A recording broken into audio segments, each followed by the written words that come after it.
We are in the midst of our journey through stages of faith, this critical journey, and we have talked about the first, second, and third stages of faith, where stage 1 is a recognition of God.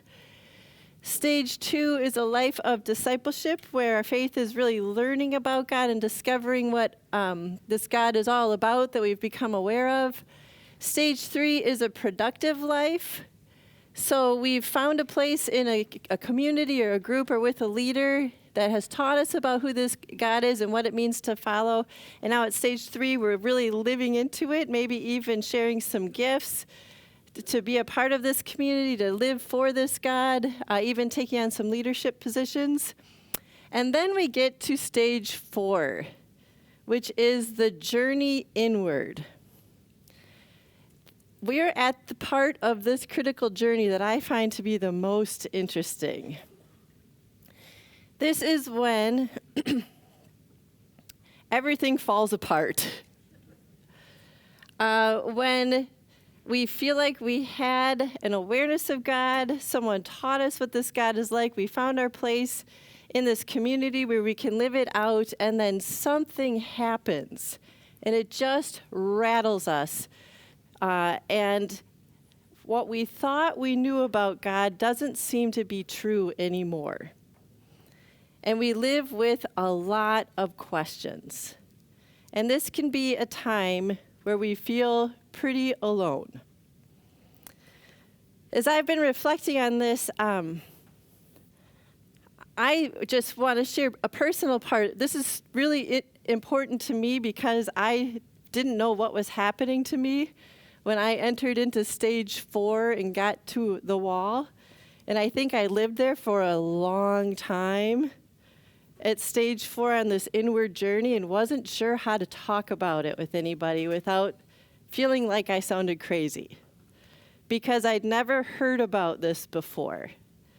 So what happened to me was I think that I went to seminary after being in college and really finding a way to live into this faith that I loved and discovered and wanted to be a part of the church and really live my gifts. I felt called to be a pastor and was super excited to go out and serve. And I got called to a church in the Upper Peninsula of Michigan, and I was the first woman that they'd ever called to be a pastor. They'd only had men up to then. And I remember going downstairs for my interview with the council and seeing this wall of pastor pictures. All these old guys in black and white pictures. And I was 27 at the time. And I just stood there like, oh my goodness, what am I doing here? So the vote to call me was like, I don't remember the total numbers, but 70 yeses, 3 nos. And the senior pastor told me that one person voted no because I was a woman, period. And he had never met me. He just knew it was a no. That was my first real experience of obvious sexism. And I was like, what? That is weird. I can't imagine. It just threw me for a loop. So anyway, I started serving as a pastor in this congregation, and Joel and I were at kitty corner churches. I was on this corner in the Finnish church. He was over here in the Norwegian or Swedish. Do you remember, Kathy, if it was Norwegian or Swedish? Norwegian. We could have looked out our windows and waved to each other, just a block away. His church had soup luncheons. So during Lent, I think, or just a winter thing. So one day in our first winter there, I went over and had lunch, and it was great. They made the best soup. And then I was walking back toward my church, and a woman came up to me, and she said, well, you're the pastor's wife, aren't you?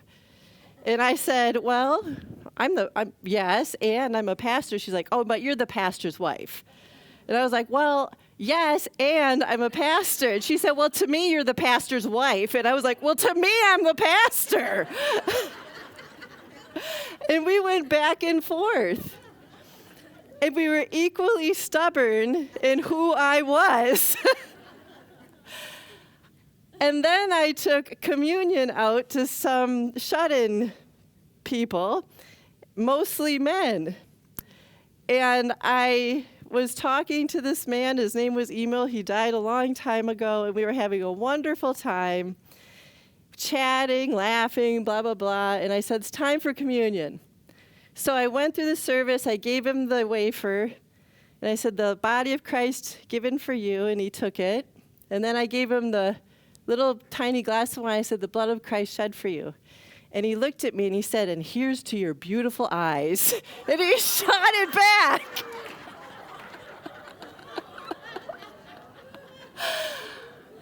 And I had no clue what to do with that. And I had to actually officiate at his funeral. And I remember saying to Joel, should I tell that story?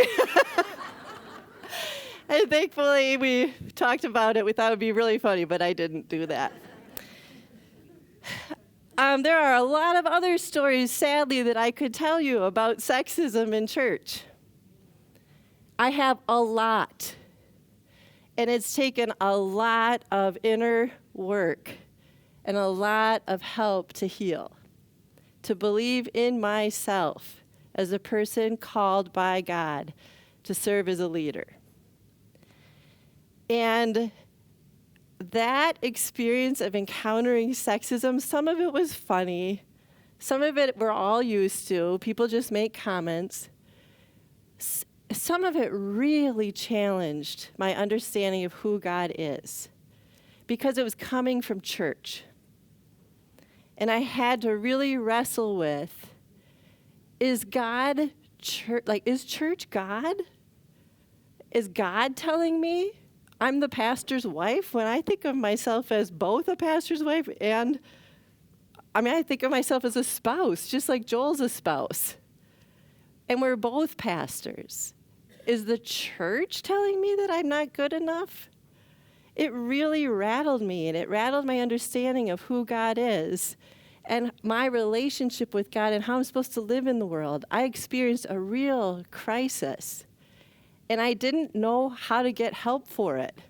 Because how do you go to church leaders and say, I'm experiencing a lot of sexism and I don't know what to do with this? So anyway, I entered this journey, the stage 4, and really had to figure out who is God for me. Who can I say this God is? And how do I live into this new understanding of who God is? And is it okay for me to let go of some of these things the church is telling me? And I think yes, it is okay. But this inward journey is a tough one. And we can do a lot to resist it because it's so hard to face the pain that life can throw at us at times. But the invitation of this journey inward is a promise of healing that God has for us. And so it's worth it to do this inward journey, to face the pain and also the strengths that we have inside that sometimes we want to ignore. To really look at the full picture of who we are in relationship with God, and then to live through that journey in that painful time, to experience healing, and then to really serve in a new way. So that's what the stage 4 and the wall are all about, is this experience of a crisis, really truly facing the crisis wholly and letting God heal us. This is something I hope the church someday can do to help people. I didn't have help from the church when I went through it on my own. I found it outside of the church. So one of my dreams is that we can find ways in congregations to support people when we go through this very natural, normal process of having a crisis of faith. So let's look at,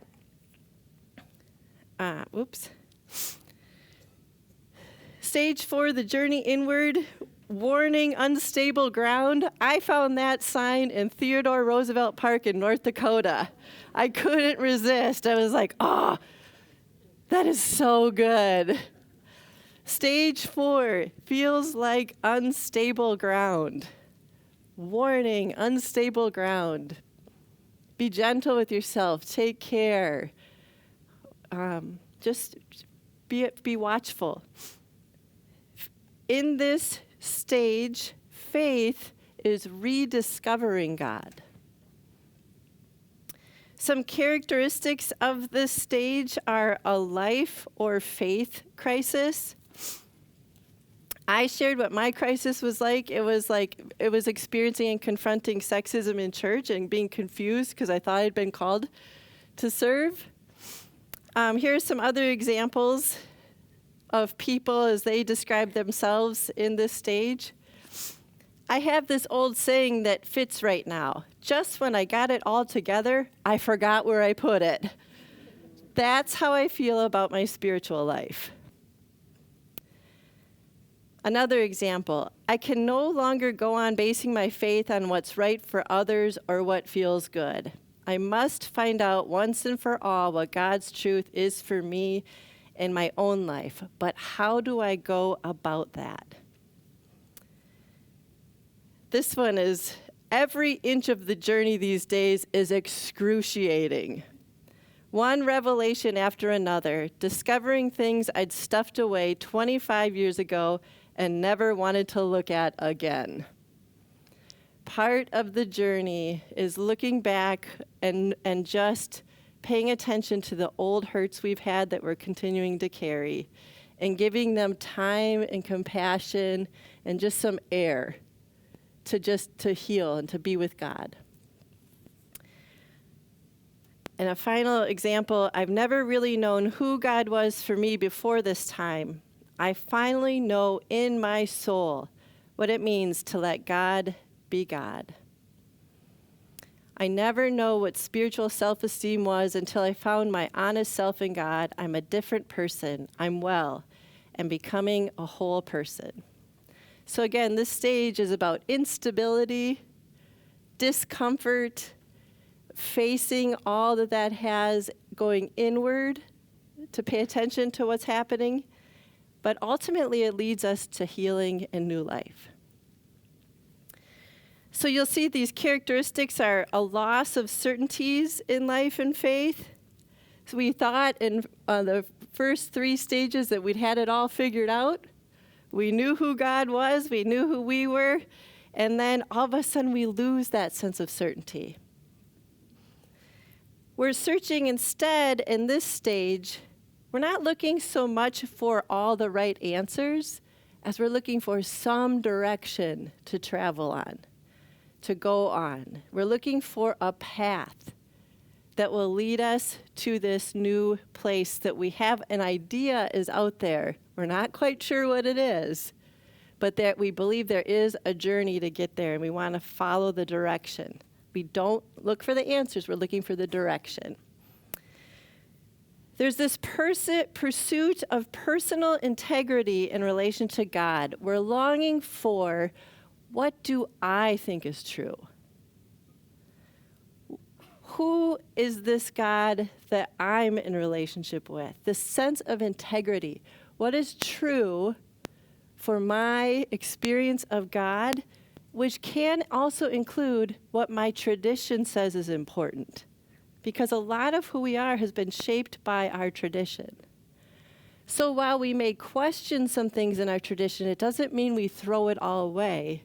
We're just questioning it and seeing which part of it really truly is something we can live with integrity. So for example, there are part of the Christian tradition says women are not to be leaders. That is not true for me. And I'm trusting for most people in this room. For me to live with integrity in relationship with God, I trust and believe in a God who loves and calls women to serve and lead. That's for me integrity, pursuing integrity of God and rejecting some theology that says God doesn't want women to lead. I love this next one. God is released from a box. Part of this stage is noticing how we have put God in a box. And God is much bigger than any box we put God in, right? So what we do is we let go of that tightness we sometimes put God in, and we release God from the box. And it's almost like you let God out, and it's like, oh, that's a lot.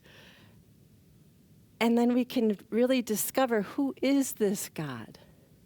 Who is God really? Knowing that we'll never really figure it out on this side of heaven, right? It's just this amazing mystery. So God comes out of the box. And part of the experience of this stage is an apparent loss of faith.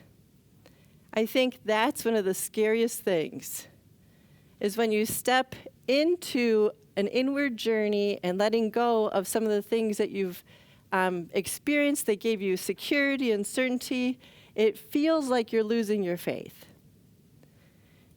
What's actually happening, though, is you're growing in your faith.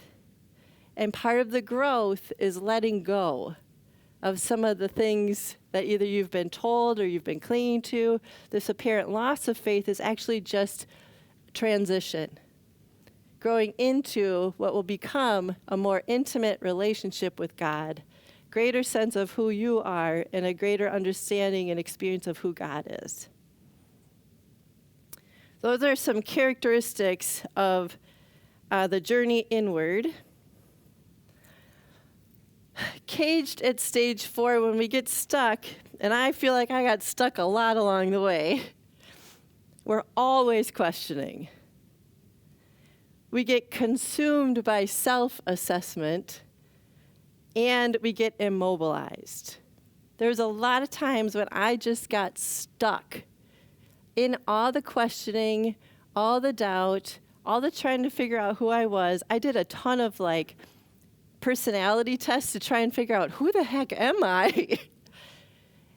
And it's all exciting and great, but we can get stuck in really focusing and over-functioning in the questions and in the just the overwhelming nature of it all, of what did I do wrong to get stuck in this place?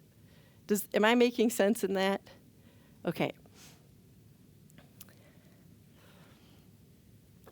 I think that's good enough.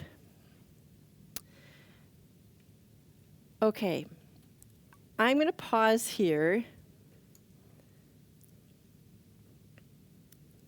Any questions about stage 4? Thanks, Michelle.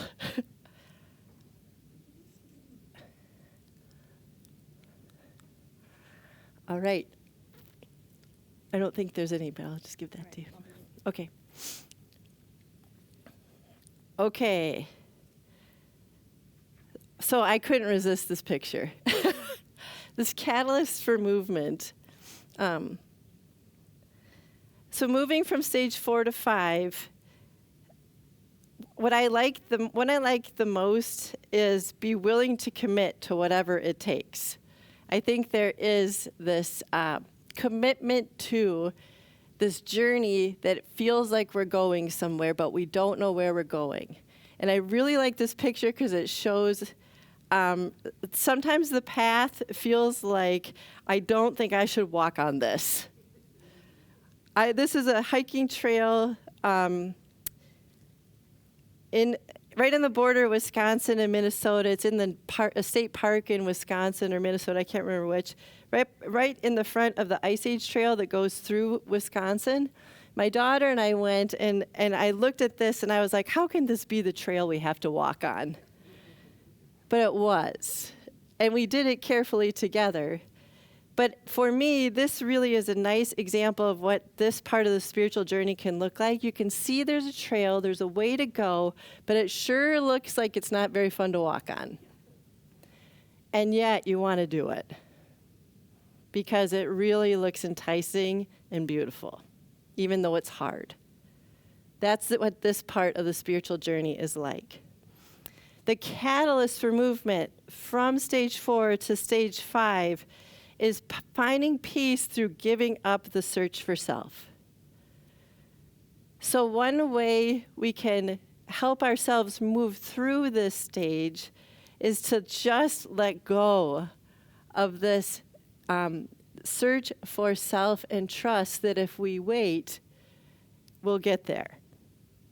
And waiting is hard to do, but that's a huge part of this stage in the journey, is just letting go of the feeling like we have to control everything we're doing to move forward, and just let go and wait, trusting that God will show us who we are. There's also allowing for a new certainty in God.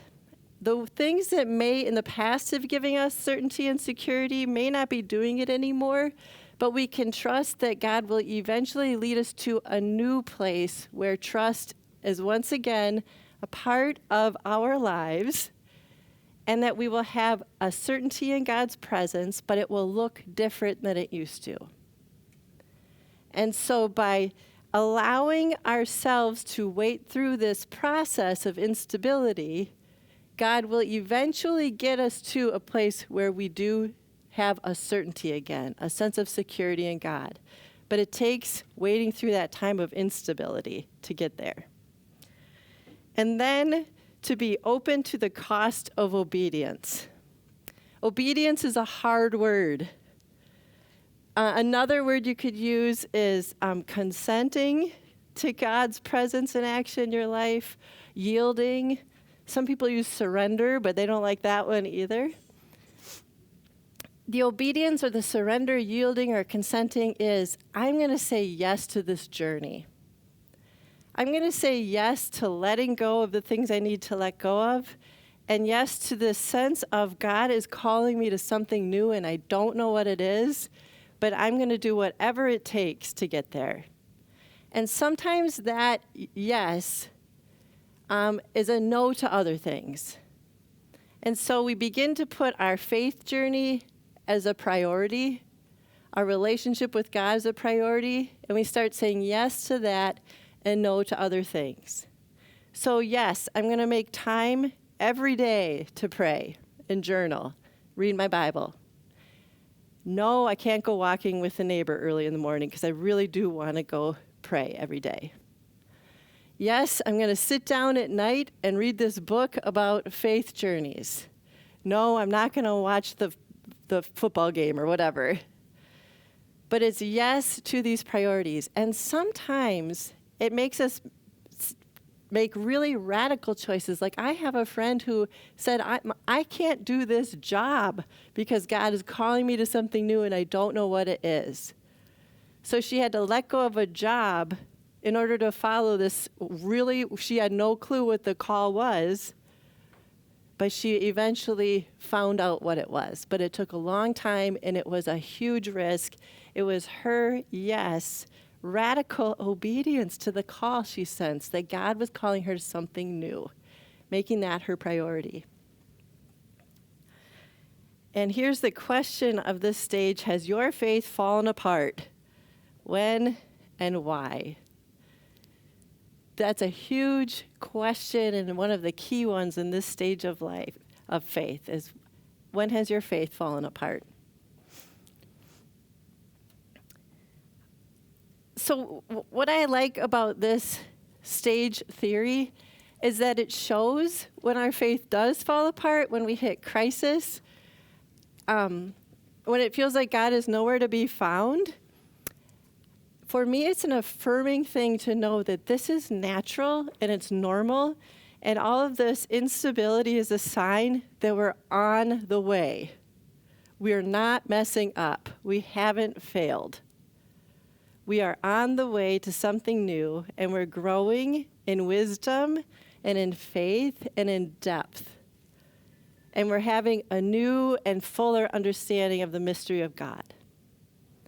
That's very affirming to those of us who go through these times of instability and loss of faith.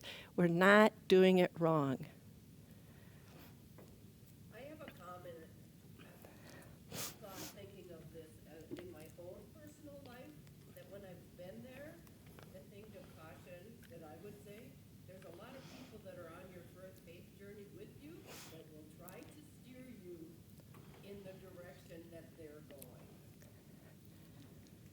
mean? Yeah. When you start faltering, they said, I got it figured out. Here's what you need to do. I mean, I've run into that quite a few times. And how do you respond when someone tells you what to do? It's hard, especially, 2 times it was a pastor. One when I was going a different direction. This was changing from Missouri Synod to actually this church. My pastor said, if you do this, I can no longer pray for you. You're going down the wrong path. That was scary. That was scary. Could you all hear her? Okay, so what she said was, sometimes what's hard when you're in this stage of life, there'll be people in your life who will say, it looks like you're lost, here's what you need to do.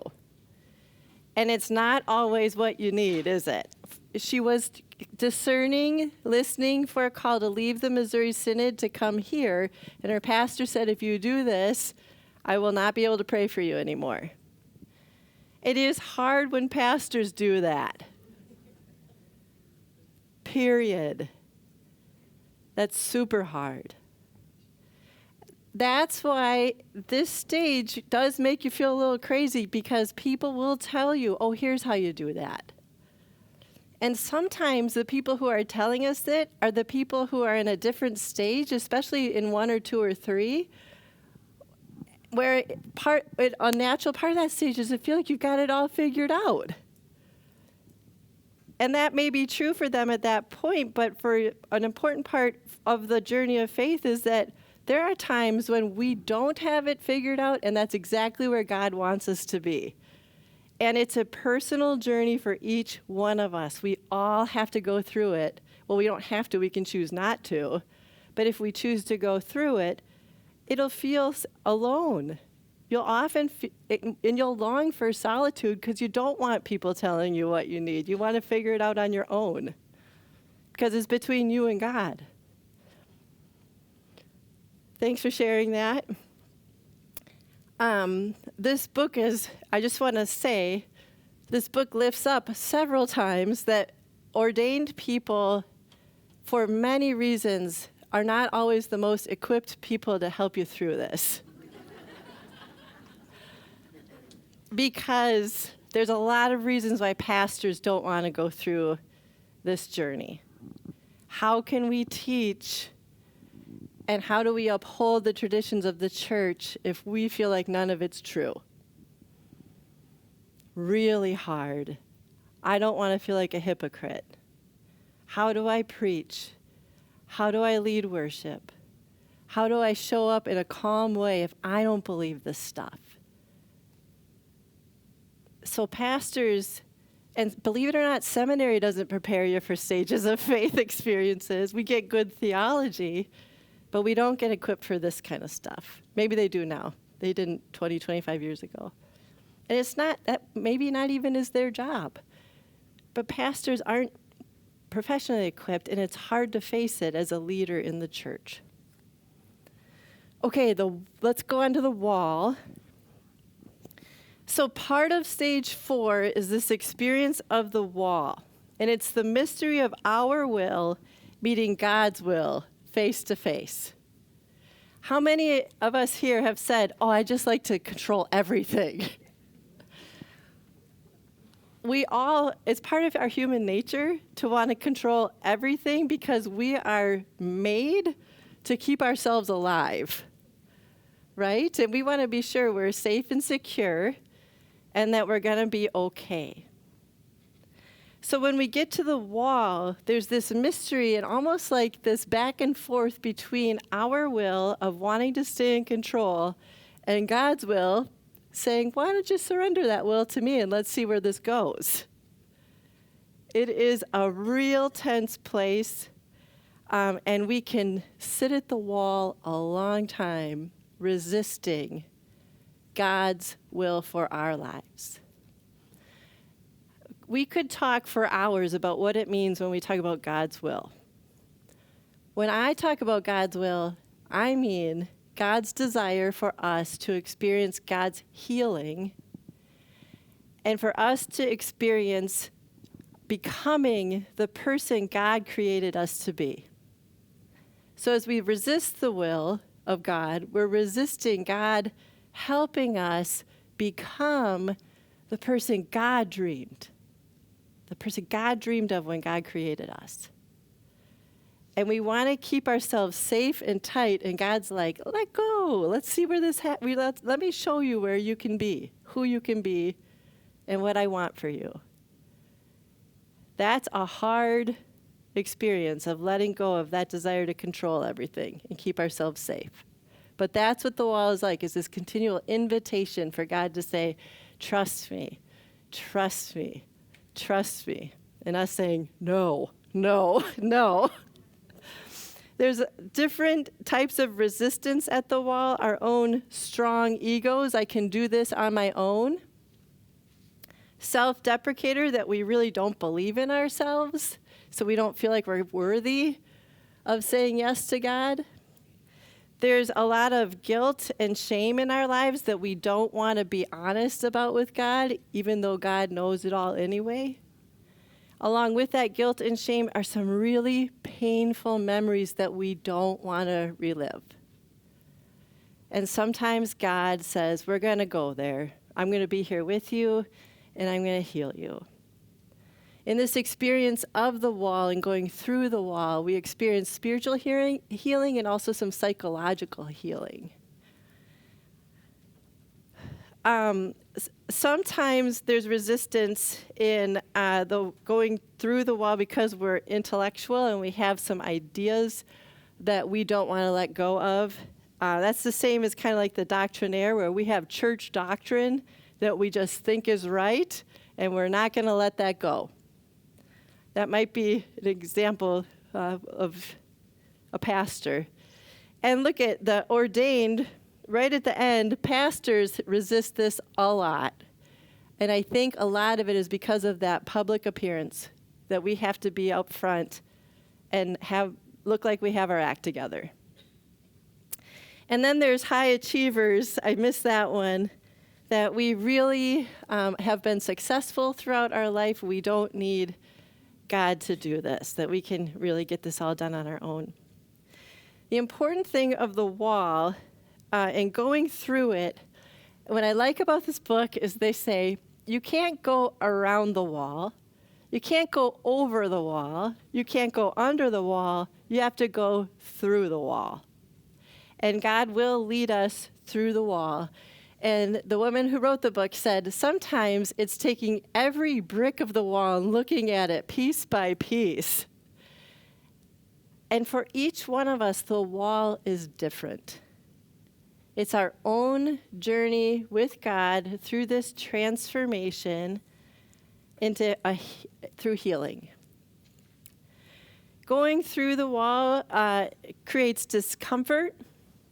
It calls for our surrender, letting go of our need to be in control, and making sure that we're safe and secure, and trusting that God will lead us. We surrender to God. Going through the wall brings healing.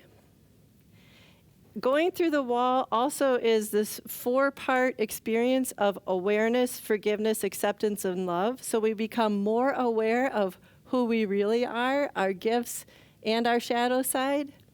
We forgive ourselves for just the reality of who we are and how we might have hurt people or have hurt ourselves. We accept our whole selves for who we are. We offer acceptance to ourselves. And then finally we get to this place of love. We are able to love ourselves, even the parts of us that are difficult. Going through the wall leads to a sense of closeness to God, even though it also brings about times of feeling quite distant from God. It feels like God's nowhere to be found, totally silent. But the experience of going through the wall is actually an experience of intimacy with God. It brings about discernment. What do I feel called to let go of? And where do I feel called to move toward? So there's a call away from some old things and a call toward some new things, new life. And then there's this melting and molding, and I don't have the words for that. But there's this song that's Spirit. We sing it in church. Da da da da da da da da da da da da. Then it goes, melt me, mold me, and it's all about like the potter experience where we melt, and then God molds us into something new. And solitude and reflection are very necessary. We need time alone with God if we're going to experience this transformation of the inner journey and making our way with God through the wall. It demands time alone and just time to be with God. So sometimes we feel like we shouldn't set aside time for self-care and self-reflection or whatever, especially at certain stages in life. I'm sure you have family members who are in that really busy time and they don't feel like they have time to set time aside. But this is key to making it through the wall, is to have time alone. When I felt like I was really in the thick of stage 4, I would stay up late at night after my kids and Joel were in bed, and I would just for a few hours journal and read and journal and read and just really let God have it. And then listen. It takes a long time to let yourself just be with God and go through the wall with God. And it feels unstable. But what keeps us obedient to the journey is that promise of healing. Okay. So I wish we had more time. I do want to end. Are there any questions? I just want to be sure you have time in your small group. Yes. There are classes on. Michelle's coming.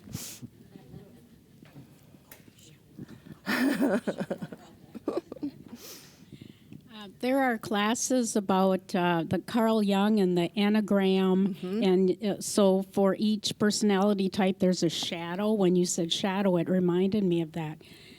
Would you think that would be a good study that might go along with this? Yes, Carl Jung, and so Jungian psychology is a lot about this, about the journey inward to find your true self, and the Enneagram is very helpful in self-discovery and the whole nature of who we are, shadow side, and when we thrive. So Enneagram is a great personality test, but it's just rich with spiritual lessons in it. Can you spell that? Yes, Enneagram, ENNEAGRAM.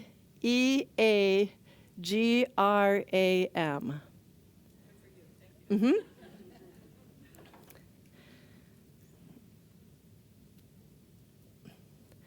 Okay, Jonah is a good example of someone in stage 4 and at the wall. And I'm going to end our time with verses 1 through 10 in chapter 2 of Jonah.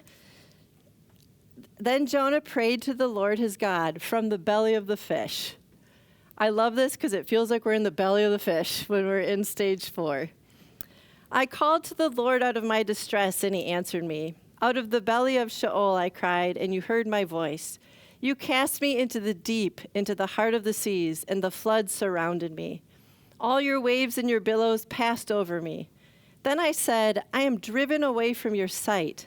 How shall I look again upon your holy temple? The waters closed in over me, the deep surrounded me, weeds were wrapped around my head at the roots of the mountains.